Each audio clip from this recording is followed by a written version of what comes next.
welcome to Wisdom Wednesday with Leta on Reading is a Human Right podcast. This podcast is brought to you by Illuminations Center for Dyslexia, where we help families think differently about dyslexia, imagine a world where every child can succeed in reading, and create personalized plans tailored to each individual's unique needs. If you'd like to support our mission, join us for Sip and Sway on April 26th or make a donation online. Just visit illuminationsdyslexia.com to learn more. And now, onto the show.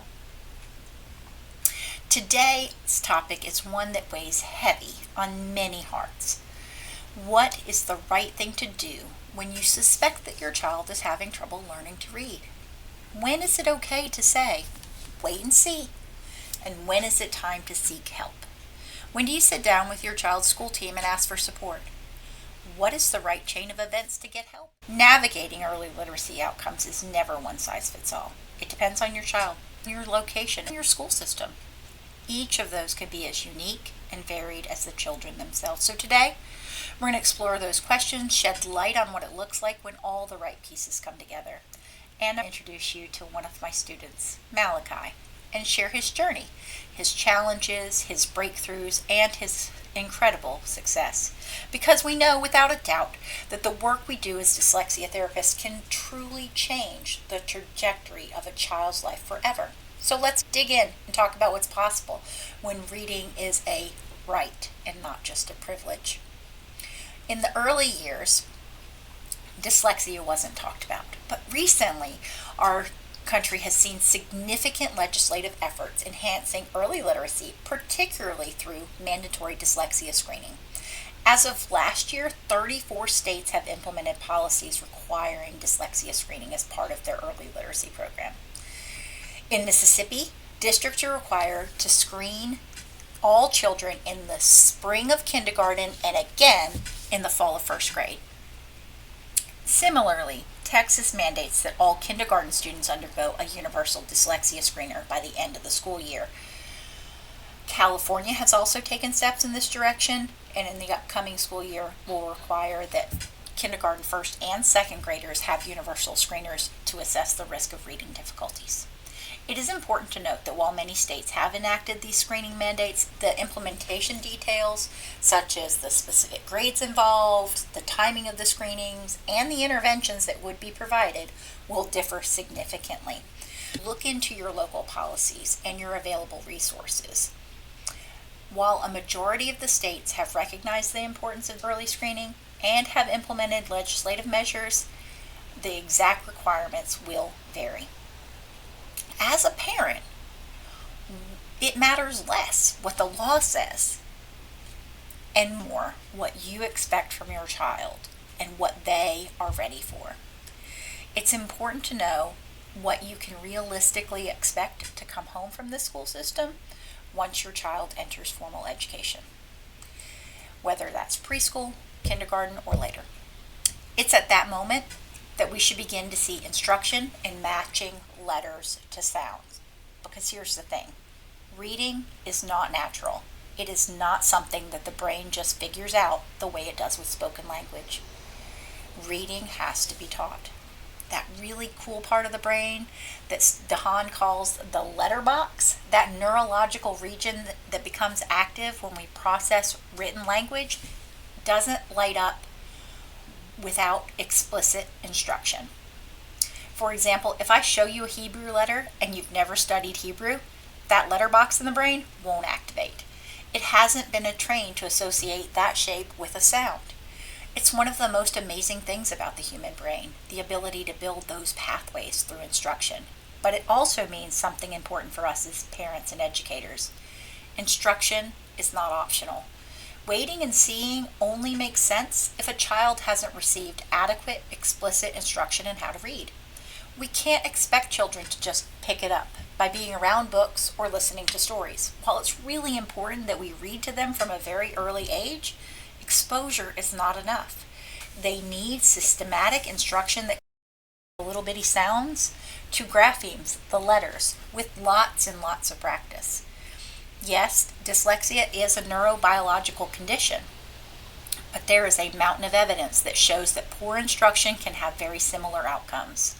Ignoring the phonetic components of reading, failing to provide enough practice, or assuming that kids will absorb reading skills through exposure, these approaches lead to poor outcomes, regardless of whether dyslexia is present. So before we ever say maybe there's something wrong with this child, we need to stop and ask, has the child really been taught how to read?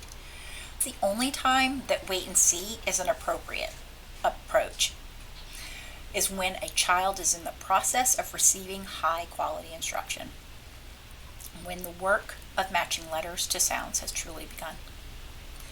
Once that instruction has been given, whether it's 6 weeks into a year or a full semester, and that timeline will depend on you and your child, once you feel confident that your child has had enough time to learn the basics, but you're noticing that the key skills aren't sticking, that is when it's time to sound the alarm. And that is what my sweet Malachi's mom did. When he was in kindergarten, he'd had a whole semester of structured literacy instruction. His teachers were doing their job, the curriculum was in place, but mom could see that something wasn't clicking. She asked for an evaluation, went outside the school system, and got a diagnosis of dyslexia.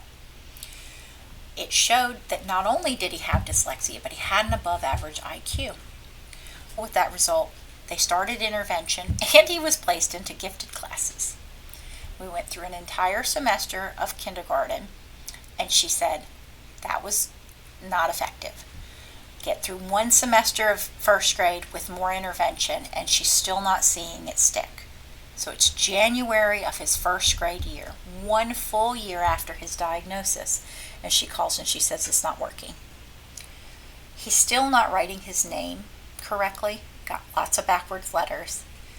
His handwriting is atrocious. All over the page, letters of all different sizes, and he's still not reading. I said, bring him in, let's get started. It wasn't a problem with what the school was doing. It was really just that he needed the one-on-one intervention, the number of repetitions. I would love to tell you that it worked immediately, but it did not. He cried every single day. And he came for therapy throughout that spring semester of first grade. It was tough, and I did not know that we were going to be able to help. I knew the school was doing everything they can. I knew that mom was doing everything she could, and I knew that we were trying. But even by the time we got to May, after a solid 10 weeks of intervention, we had made minimal progress in mastery of the 20 letters that we were able to cover. Here we see May writing sample, and you can tell that his D was still capitalized. This is supposed to say Mel can hum the song. We're missing letters, we're missing sounds, we have phonological deficits, we've missed some syntactical awareness here with sentence writing. This is supposed to say a tam-tam is a big gong. We are really struggling to have any awareness of what it means to write a sentence. An intensive summer semester ensued. We had lots of games, lots of writing, lots of story time. A major shift in Malachi's attitude happened over that summer. A month later, we're learning about Fred and his turtle. We see a lot more writing here. We're seeing lots more words that are recognizable. We still have this issue with mixed case, but we're definitely getting closer to a first grade writer.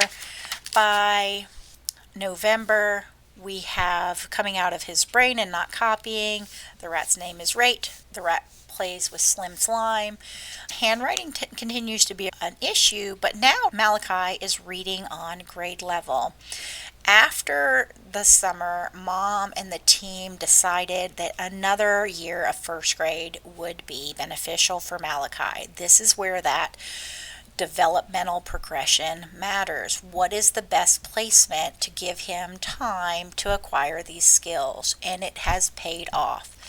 Now, as we go into January, we have a completely different kid. Writing, look at this sentence down here, I have fun in summer.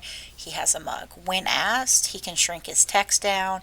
He can write incomplete sentences. He can punctuate. Does he have perfect handwriting? Of course not. But Malachi is reading and writing at the end of first grade level and prepared for second grade. His attitude toward learning, toward school is much better. He gets dyslexia therapy now at school, and we are super proud to say that it's time for us to graduate him. Our job here at Illuminations is to work ourselves out of a job, and we have done that with Malachi.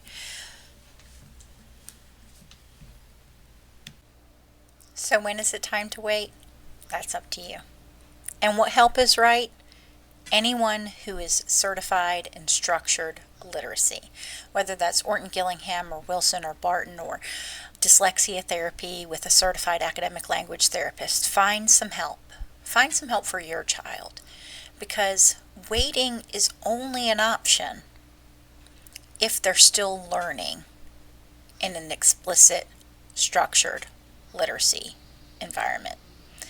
Thank you for joining us today for Wisdom Wednesday. I hope you've learned something, and I hope that you have hope. Signing off for now, reading is a human right.